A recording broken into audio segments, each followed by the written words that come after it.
Bonsoir et bienvenue à une nouvelle émission, Le Micro du Soir.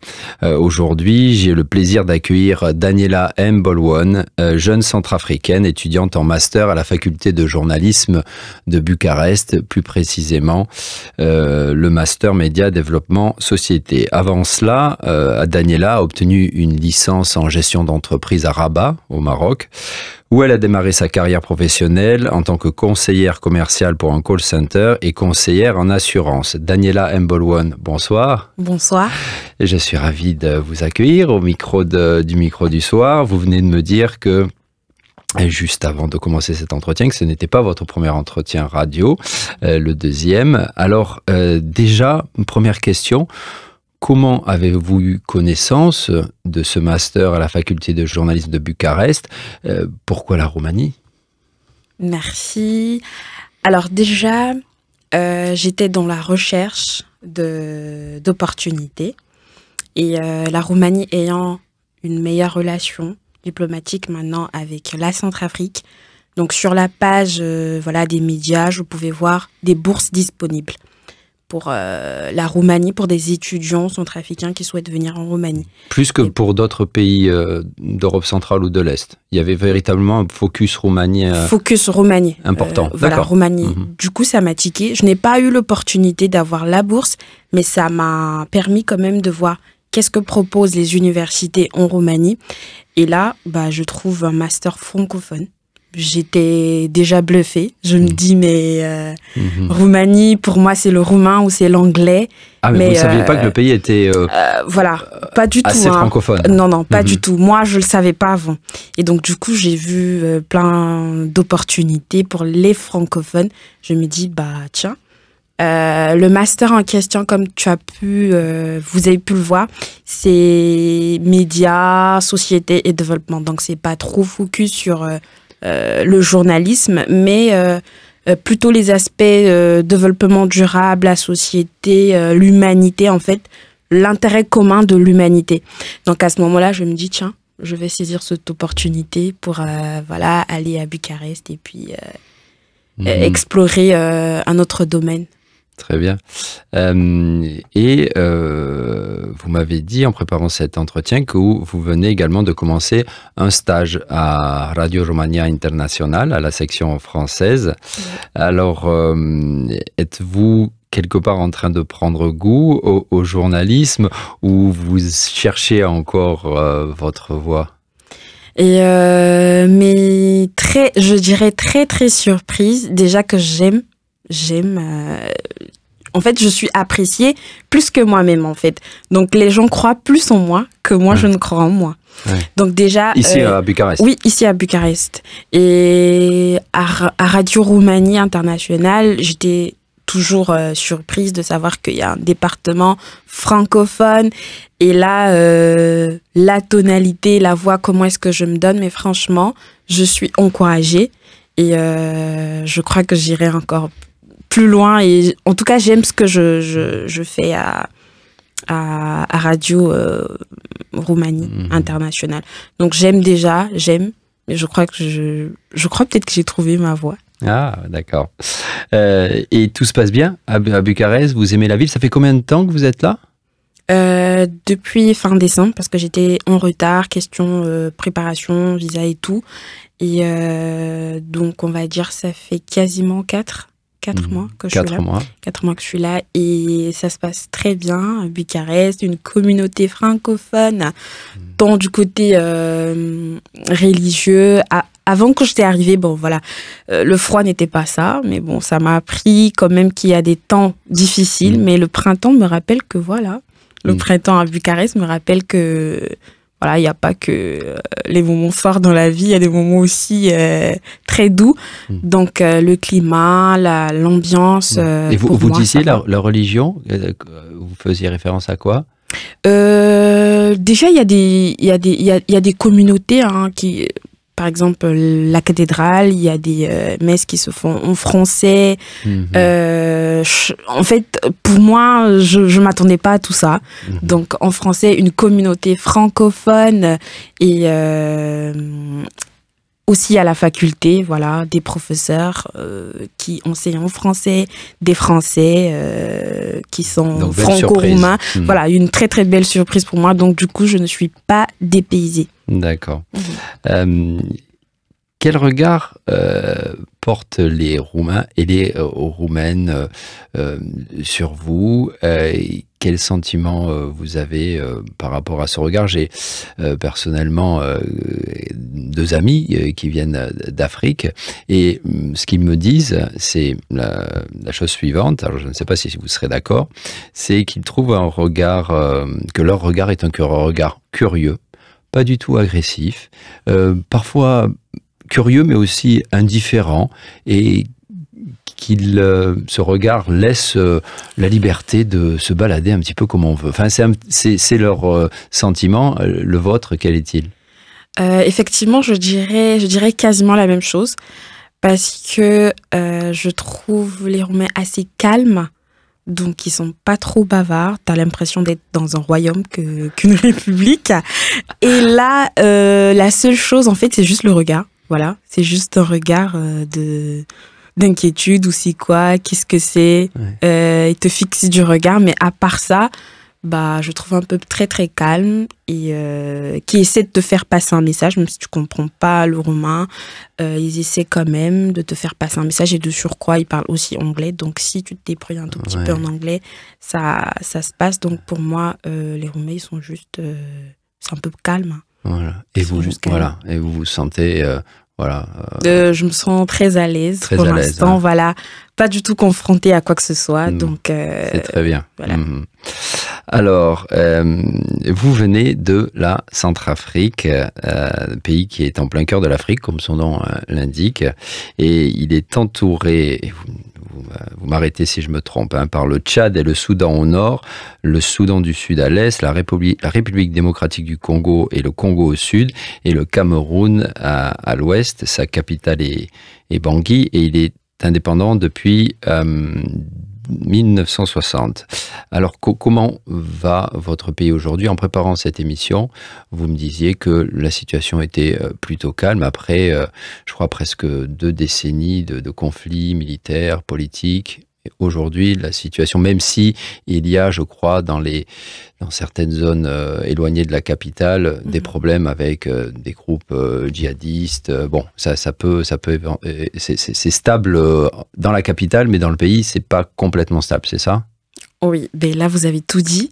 Donc c'était pas évident il y a quelques années, mais là depuis 2 ans, le pays essaie vraiment de sortir de cette situation de crise. Donc, tant du côté économique, social et tout, il y a des efforts qui sont fournis par le gouvernement en place, voilà, pour essayer de sortir de cette crise. Donc, pour l'instant, comme vous pouvez le constater dans l'arrière-pays, c'est pas toujours calme, il y a encore de l'inquiétude, mais on peut dire que pour l'instant, on espère. On espère vraiment, et pour l'instant, ça va. Donc, c'est plus ou moins calme.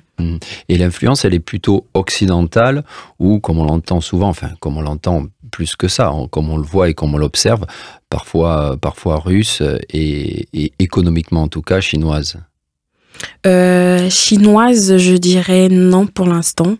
Non, pour l'instant, je ne vois pas d'influence chinoise ou asiatique. D'implantation, voilà. de concessions chinoises, parce que c'est le cas dans plusieurs pays d'Afrique.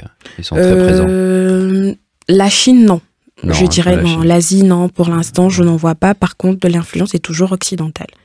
Donc voilà, les Russes, des entreprises françaises, notamment Total et autres, et voilà, donc plein d'autres... Donc surtout des Françaises, oui. Il y a une influence, on ne sent pas l'influence russe. L'influence russe, oui. Côté influence militaire, il y a beaucoup de partenariats qui se font maintenant. D'accord. Le pays essaie de s'allier aussi à la Russie, et avec voilà, la France qui reste le pays... Alliés. Voilà. Donc, et il n'y a pas d'animosité dans le pays vis-à-vis de la France, comme ça peut être le cas par exemple au Mali en ce moment? Non, c'est pas visible, c'est pas visible du tout. Donc tout se passe Franchement, le pays essaie, comme je le disais tantôt, de sortir d'une crise, donc rechercher des partenariats, des alliés à gauche, à droite. Donc, d'une façon très pragmatique, en fait. Voilà, hein. Ouais. je dirais ça. Mais c'est pas visible comme au Mali ou au Burkina, par exemple. Une dernière question sur votre pays, après on revient à vous. Qu'est-ce qui différencie un Centrafricain d'un Congolais en termes de philosophie de vie, de façon de voir les choses, de culture, je ne sais pas. Quels sont les traits caractéristiques d'un Centrafricain? Alors là, ce serait une question un peu très compliquée parce que je dirais que maîtriser le Centrafricain, c'est comme, on va dire, essayer de maîtriser, on va dire, le français. Parce que tout est calqué sur le modèle français. Là, vous parlez de la langue. Non, je parle pas de la langue, je parle de la personne. De la personne, d'accord. Voilà, pardon, de l'identité.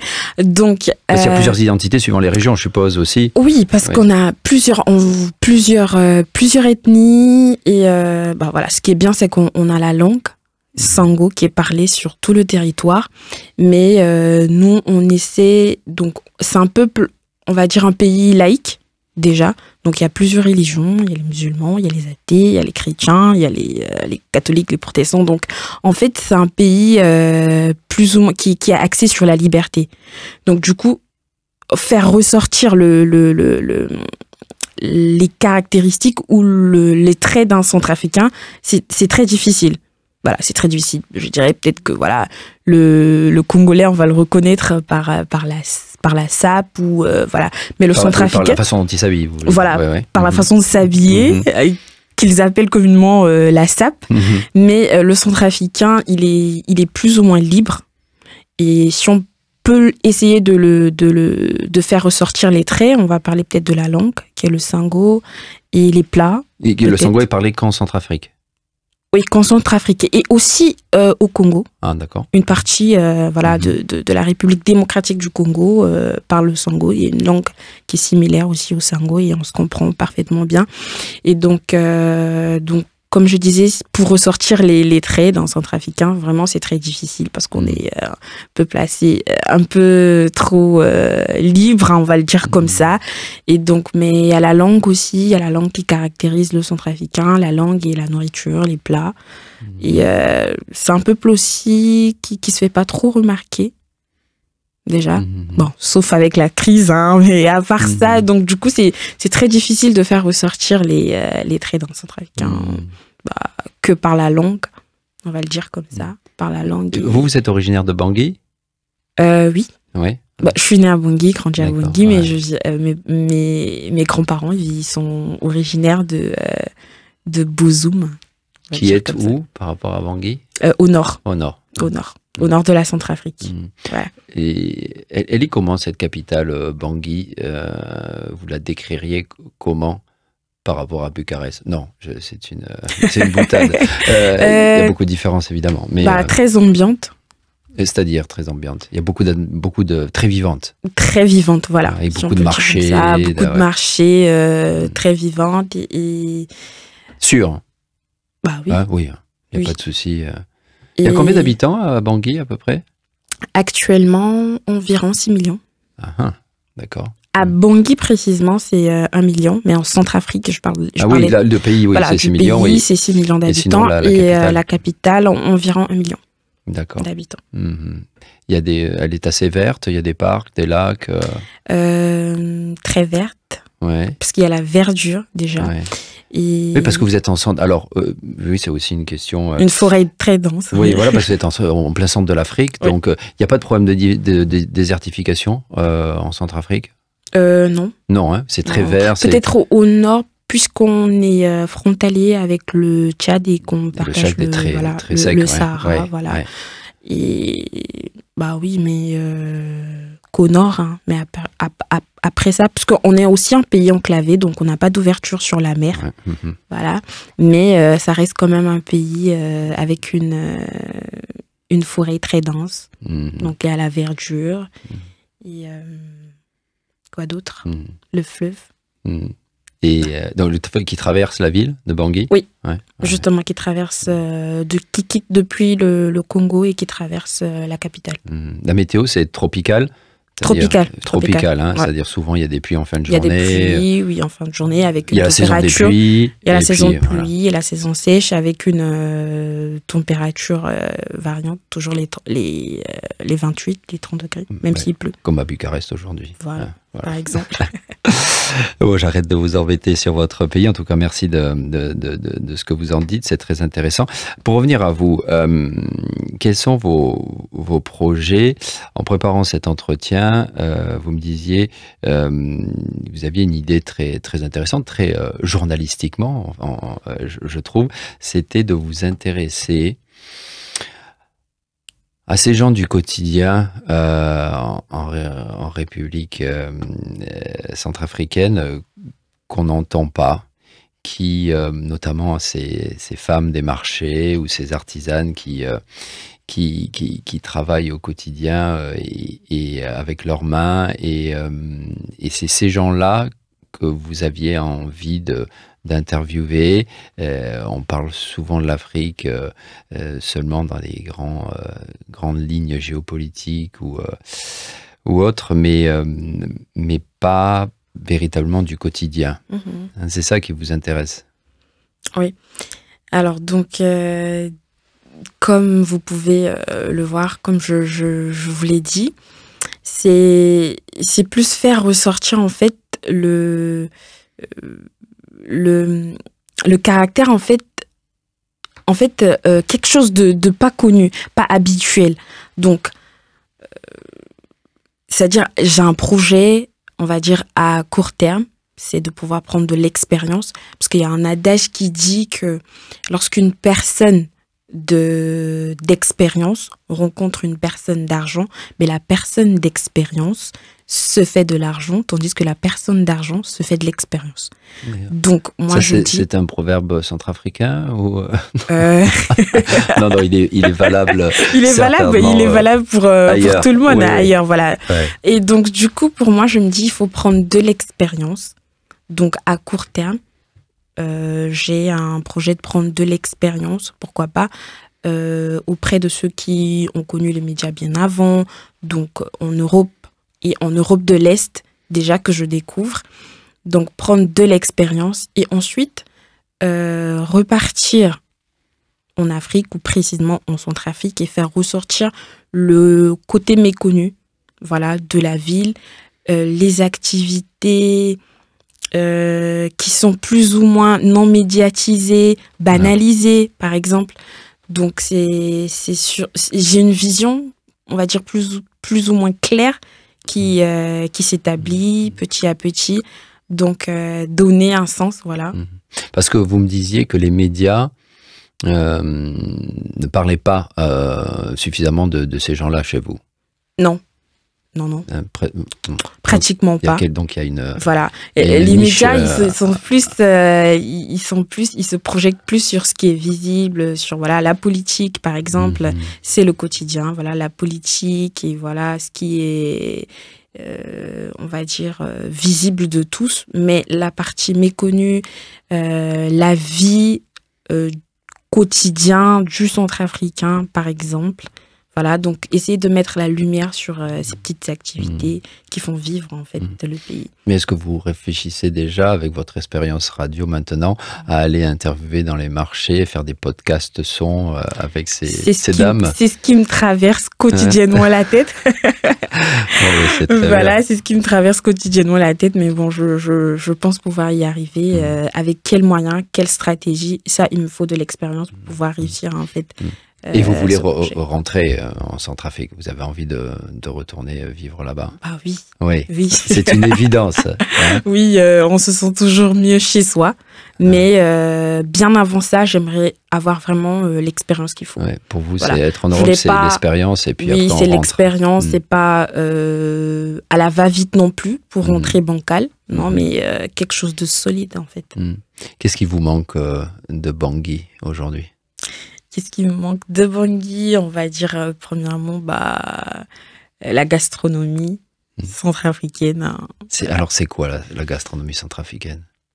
C'est du coco, c'est du gunja, du coco, du gunja, d'accord. Voilà. Ouais. Ça, c'est les plats vraiment de chez nous, concoctés à base de... Avec poulet, riz, Voilà, non, ça dépend surtout dépend. de la viande. De la viande. De la viande, pas trop de poissons, pâtes. non? Non, vous n'êtes pas très proche de la mer, donc... Non, mais on a les poissons d'eau douce, hein. Voilà, donc par contre, ça c'est très très bon. Donc la gastronomie centrafricaine, Afrique centrale, en Afrique centrale on mange pratiquement la même chose, donc à base de pâte d'arachide, quelque chose de lourd et de consistant. Hein, voilà, donc c'est ce qui me manque pour l'instant, et la famille, pourquoi pas. Donc la famille. Pourquoi pas. Oui. Quand même, c'est pour un bien commun, voilà, relever le nom de la famille, essayer, voilà, de trouver la meilleure opportunité. Donc, mais après, il me manque aussi. Donc, j'ai l'impression que vous êtes. Est-ce que c'est propre à votre famille ou de façon générale cette liberté que vous pratiquez et qui est exprimée, comme vous nous l'avez dit, en Centrafrique, dans vos mots, on la sent très présente. Est-ce que c'est particulièrement propre à votre famille de laisser les enfants libres de faire un petit peu ce qu'ils veulent, ou c'est quelque part culturel? Voilà, en Centrafrique, on aime bien laisser les gens libres. Peut-être c'est culturel. Oui, donc c'est pas votre famille particulièrement. Avant, c'était pas forcément comme ça, mais avec l'influence occidentale, les familles finissent par laisser en fait les enfants choisir leur voie. Et vous vous sentez libre de choisir votre voie, que ce soit professionnelle ou même dans votre vie intime? Complètement libre. Complètement libre. Après, il y a juste quelques aspects qu'il faut pas négliger, ou comment est-ce que je pourrais le dire dans d'autres mots? Il y a des traditions, non, c'est plus lié à... Plus lié, en fait, voilà. Je dirais l'habitude, la vision et... Un respect voilà, le respect et plein d'autres trucs, en fait. Mais on va dire les habitudes en fait transmises. Transmises, oui. Voilà, des habitudes transmises. Génération après génération. Génération après génération. Donc il faut tenir compte de ça. Voilà. Est-ce qu'il y a le respect? Est-ce que voilà, donc il y a plusieurs. Il y a plusieurs. Mais ça n'entrave. C'est pas quelque chose qui pour vous entrave votre sentiment de liberté. Vous pouvez tout à fait tenir ce respect tout en faisant les choses comme vous avez envie de les faire. Enfin, oui, parce que c'est ce que vous dégagez. Moi, je me dis, en fait, si la liberté, elle est plus au niveau choix professionnel, choix voilà, de partenaires, choix de modèle de vie, mais derrière, il y a cette petite reconnaissance de... Et puis il faut faire les choses d'une certaine façon. Voilà, ça, d'une certaine façon. On peut choisir qui on veut pour sa vie. Mais après, ne pas être en désaccord aussi avec sa famille. Donc, il y a peut-être certaines pratiques, certaines habitudes qui sont pas forcément tolérées. Donc, on va pas aller au-delà de cette liberté. Donc, cette liberté me permet personnellement de pouvoir faire des bons choix. Pas pour en abuser en fait, voilà, et pour ne pas être en désaccord comme je disais avec la famille, parce que la famille est sacrée. Et oui. Voilà. Et un petit retour en arrière, vous avez donc vécu longtemps à Rabat, vous avez fait vos études là-bas au Maroc. Est-ce que c'est courant pour un Centrafricain d'aller faire ses études au Maghreb? Oui, puisque déjà le Maghreb, ils ont une agence de coopération avec les pays de l'Afrique subsaharienne. Donc, il y a des bourses qui sont disponibles selon chaque pays, voilà, allant de 80 à 300 places par pays, par exemple, pour des étudiants pour venir étudier au Maroc. Donc, enfin, au Maghreb. Donc, c'est très courant pour un Centrafricain. Il y a une forte communauté aussi. Oui. Voilà. Et vous avez aimé Rabat, hein? Beaucoup. Ouais. Rabat, c'est un coup de cœur. Rabat, c'est un coup de cœur. Et voilà, c'est beaucoup plus. Donc, c'est la capitale politique du Maroc. Oui, et puis la capitale Casablanca, politique Casablanca, la capitale économique. Oui, qui est beaucoup plus effervescente, on va dire. Bouillante, oui. Bouillante, Mais il y a le calme aussi à Rabat. Il y a le calme, il y a... C'est très vert aussi, Rabat. Oui. Quand bien même le pays est plus ou moins désertique. Mais à Rabat, il y a la verdure, il y a l'océan. Donc, ça fait beau vivre. Et ça fait partie d'une... Voilà, c'est une ville, vous savez que vous allez y retourner. Oui, oui. Vous avez des amis oui, il y a des amis, bien sûr, des ouais. amis marocains. Il y a des cousins qui étudient encore là-bas. Et donc, voilà, pourquoi pas faire un tour au Maroc. Oui. Et surtout, Marrakech, qui est très, très ambiante. Voilà. Il y a un vol direct Bangui-Rabat? Oui. D'accord. Oui. Plusieurs fois par semaine? 2 fois. 2 fois par semaine, Bangui-Rabat? Oui. Bon, Bangui-Casablanca. Ah, Bangui-Casablanca, après Casablanca-Rabat, ça se fait. Voilà. Il y a un train d'ailleurs maintenant, un train rapide. Ouais. Je vais vous poser une dernière question, puis après je vais vous laisser tranquille, Daniela Bolwon. Qu'est-ce qui vous choque et vous désespère en Europe? Enfin, en tout cas, l'Europe que vous connaissez, l'Europe de l'Est, et je ne vous ai pas posé la question, vous êtes allé aussi en Europe de l'Ouest? Vous connaissez l'Europe de l'Ouest? Non. Que Bucarest. Oui, que Bucarest. Non, on est en Europe, mais voilà. Et Craiova. J'étais aussi à Craiova. Oui. Craiova, d'accord. Déjà. Très bien. Bucarest et Craiova. Alors, ma question serait plus basée sur, non pas nécessairement la Roumanie, mais parce qu'en étant ici, on est en Europe aussi. Et donc, je reviens à ma question. Est-ce qu'il y a des choses qui... encore une fois en essayant d'élargir à l'Europe qui vous choquent? Alors, qu'est-ce qui me choque en Europe? Le climat. Le climat qui me choque. Pour moi, c'est le climat qui me choque. Et je suis plutôt, moi, bluffée que choquée. Très bien, ouais. Donc, pour l'instant...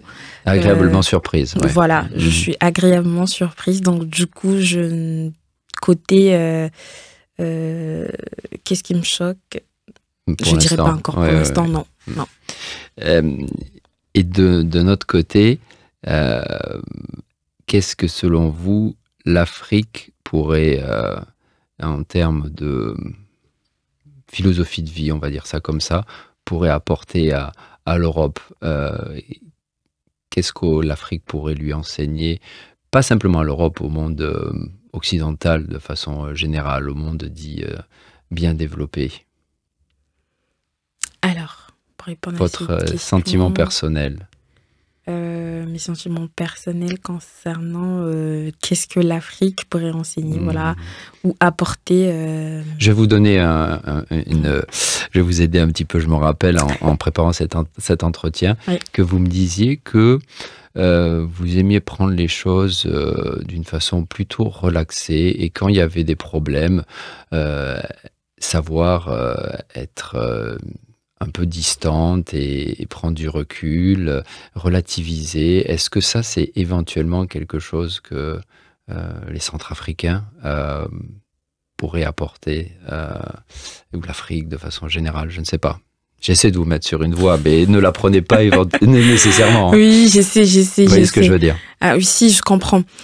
Alors donc, pour essayer de faire la liaison,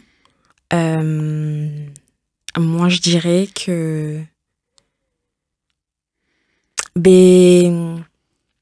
déjà que le quotidien du Centrafricain est plus ou moins, c'est-à-dire c'est l'opposé. Si je veux comparer ça, parce que j'ai fait quand même beaucoup de pays d'Afrique, donc du coup essayer de comparer l'Afrique, en fait, essayer de voir qu'est-ce que l'Afrique peut apporter pour l'Europe. Déjà, c'est 2 continents très différents, avec, on va dire, l'avancement aussi très opposé, côté technologie, côté beaucoup plus... Vraiment, il y a une grande différence. Mais au-delà de ça, c'est-à-dire la capacité de la vie sociale, c'est-à-dire au-delà de la pauvreté, si on peut le dire comme ça, la pauvreté qu'il y a en Afrique. Vraiment, il y a ce côté social-là. Et de solidarité entre les gens. Entre les gens, qui est aussi à valoriser. C'est-à-dire au-delà des problèmes, au-delà de la famine, au-delà de la guerre, des crises.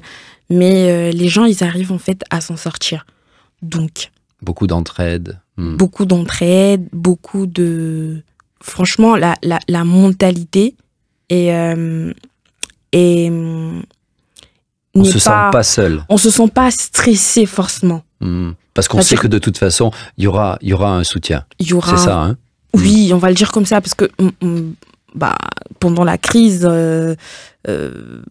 j'ai vécu des choses Quand vous vraiment... dites pendant la crise... En Centrafrique. Oui, c'est-à-dire, voilà, la crise, ces 20 dernières années, qui se sont terminées... je dirais pas 20 dernières années, je dirais peut-être 10 dernières années. D'accord. Voilà, donc il y a 8 ans, par exemple.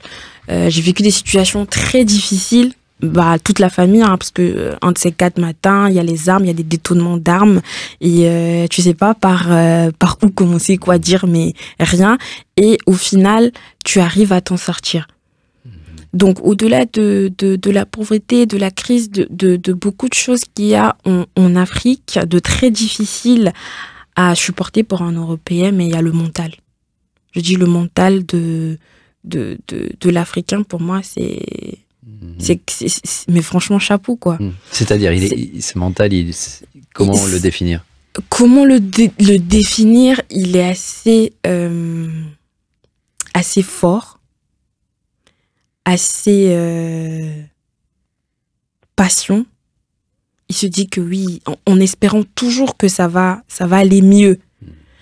Et ça, par contre, c'est quelque chose, je pense qu'on peut le développer à travers la sociologie, ou voilà, la science qui étudie plutôt l'être humain, voilà, l'être humain. Ça, c'est quelque chose de... C'est un vrai trésor africain. Africain, voilà, ça c'est un trésor africain. Un message à envoyer davantage au monde occidental, qui parfois se préoccupe de choses dont il ne devrait pas se préoccuper. Voilà, si on peut le dire comme ça. Donc ça c'est un côté, voilà, ça c'est ce qui me fascine en Afrique, ou particulièrement en Centrafrique. Après, quoi d'autre? Qu'est-ce qui l'Afrique peut apporter au-delà de sa richesse, quand tous on sait déjà que c'est un continent très riche, voilà. Donc au-delà de ça, mais on se rend compte que après l'évolution de la technologie, ou l'évolution, voilà, du monde, qu'est-ce qu'il y aura après? Au retour à la source.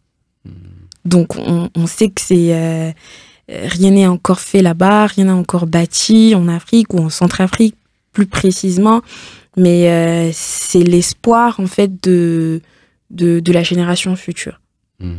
Donc voilà, quand on aura fini d'explorer d'autres planètes, d'autres mondes, il faut revenir à l'essentiel, revenir aussi sur le continent africain. Qu'est-ce qu'il y a à faire, qu'est-ce qu'il y a à modifier. Donc il y a plein de trucs à faire, qu'on se dit qu'après